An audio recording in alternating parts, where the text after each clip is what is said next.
Ahojte priatelia, dnes vám ukážem, ako som vyrábal klietku pre prepelice. Takto to vyzerá. V celom videu mám aj postup, ako som to robil. Strecha je vyklapacia. Tu dnu je taký šikmý rošt. Keď sliepočka znesie vajíčko sa vonku vykotúľa. Tu si ho môžeme zobrať. Tu majú krmitko.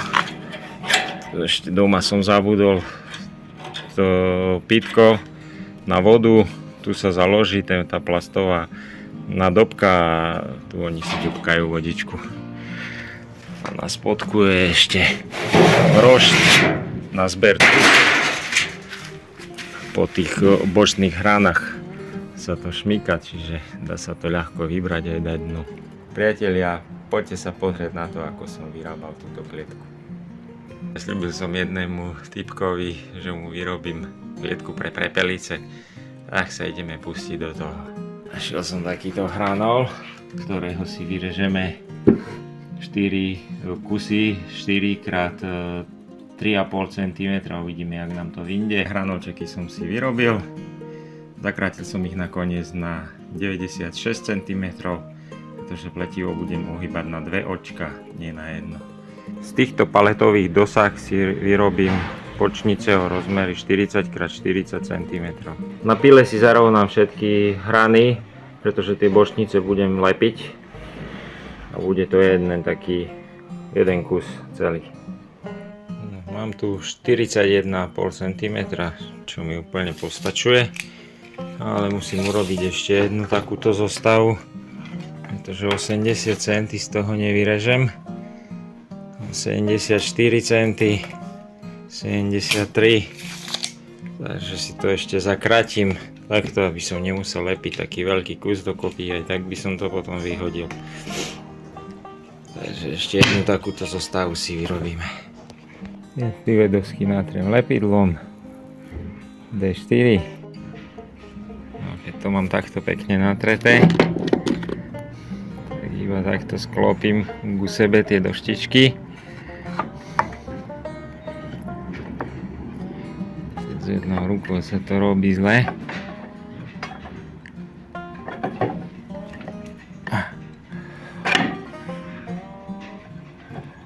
Tak. Potom ich takto pošúcham proti sebe. Sa hovorí, že ich zažehlíme, aby sa to lepidlo dostalo aj na druhú stranu tej dosky, ktorú sme nenatierali. A už iba zosvorkujem a nechám vyschnúť. A takto som to zosvorkoval. Tu do stredu som dal takú dosku. Môžete tam dať aj nejaký hrubší hranolček, to budete mať lepšie, aby keď som to sťahoval dokopy, aby sa vám, lebo keď to budete sťahovať, nemáte tu nejakú výstuhu, tak tie dosky vám vyskočia do hora. A takto vám to tu pekne takto podrží. A keď dáte aj viac tých takých dosiek aj na kraje, tak budete mať lepšiu rovinu, keď to máte zhobľované dokopy, než keby ste to len tak pasovali tam a trapili sa. Čiže toto taká malá fintička pri lepení. Priatelia, vystrihol som si zvaranú sieť, ktorá má rozmer meter, to je na šírku, dĺžka je v rolke. Odstrihol som si z nej 77 cm a zahol som prvé dva takto do hora. Dôležité je to, že keď to budete zahínať, tak tieto pasiky, čo sú tu, keď sa vám vajíčko bude kotúľať dole, aby to išlo ako po koľajniciach, čiže musia byť hore, aby tam neboli tieto spodné rebra dole, ktoré by zabraňovali kotúľaniu toho vajíčka. No a teraz to idem ešte postrihať s nožnicami. Tu tento prvý odstrihnem.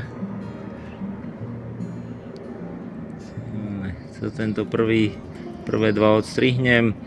Odpočítam 7, 8 vystrihnem, tento prvý segment zahnem na 2 očka do hora a tieto druhé budem zahínať do dola. máte detail, pletivo má oko 16 na 16 mm a tu je to odstrihnuté, tu ďalšie oko je celkom vystrihnuté. A druhú stranu som už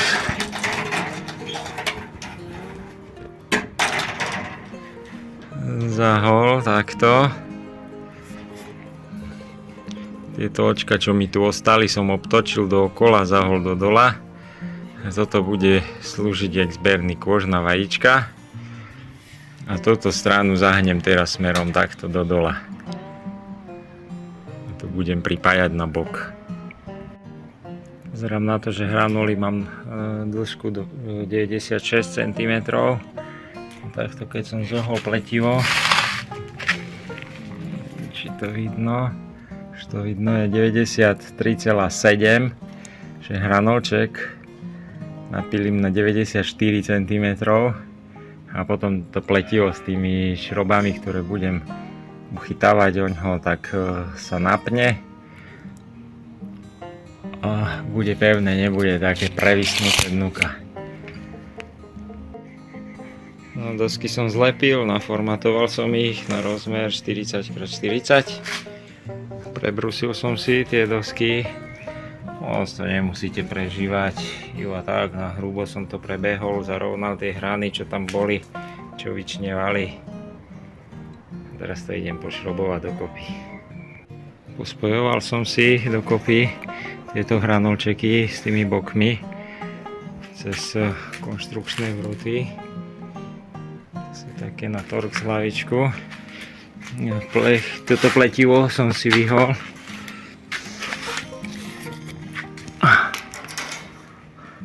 Od vrchu po koniec pletiva na 20 cm.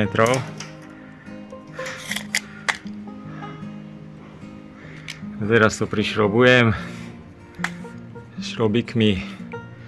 Aj tu dám do boku šrobiky, ktoré to pletivo natiahnu a spevnia to celé. Takto som si to poprichytával. Celé pletivo o konštrukciu so šrobikmi. Šrobiky sú takéto. S plochou hlavičkou. Vpredu som to dal výšku pletiva od toho spodného hranulu 16 cm, či vzadu 16 cm a vpredu 6 cm je to. Tak sa mi zdal ten sklon akurát. Kraje plechu si zahnem, takto pomocou dosky, svoriek a gumeného kladiva to zaklepem. Tým pádom sa mi plech keby spevní. Bude tam taký falc. Takto som vymyslel plechový kryt, plechovú strechu. Prišroboval som vrch do rámu.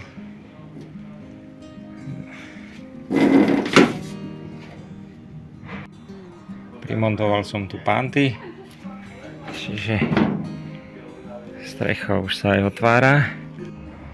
Odpílil som si takéto malé hranolčeky 2x2,5 cm. Ponaznačoval som si na ne v roztečí 3 cm takéto značky. No a potom do toho zavrtám tieto tyčky. Zavrtám diery a nasadím tyčky a spojím to. A medzi tými tyčkami by mal byť rozmer 2,5 cm. Vznikol mi takýto krásny rebrík.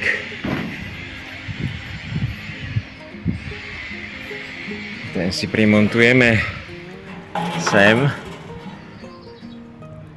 Už som si vyrobil včera aj krmitko z CD profilu 60x27.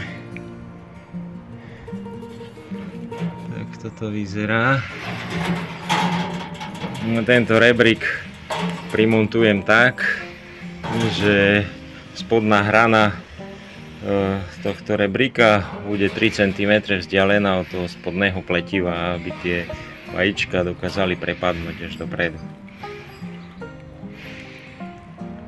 A možno, že dám tam 3,5 cm. Uvidíme ešte, jak to bude vyzerať. A tu hore vznikne nejaká malá medzera. To Čo mu nevadí stadiaľ, sliepočka nepreletí vonko. Tieto bočné latky, čo som lepil, som potom nakoniec dal zvislé, pretože tu dole som ich spojil a tak je menšie riziko toho, že sa mi pokrutia, keby som ich dal vodorovne a potom tu ich nemám kde spojiť, alebo by som musel dávať ďalšie dosky tam. Tieto tyčky, keď som robil plot s gabionou, tak mi ostali, som si ich odložil, že sa na niečo zídu. Sú 5 mm hrubé a zišli sa. Predné pletivo som ešte takto pridrotkoval na 3 miestach na ten spodný rošt, aby to bolo stabilnejšie.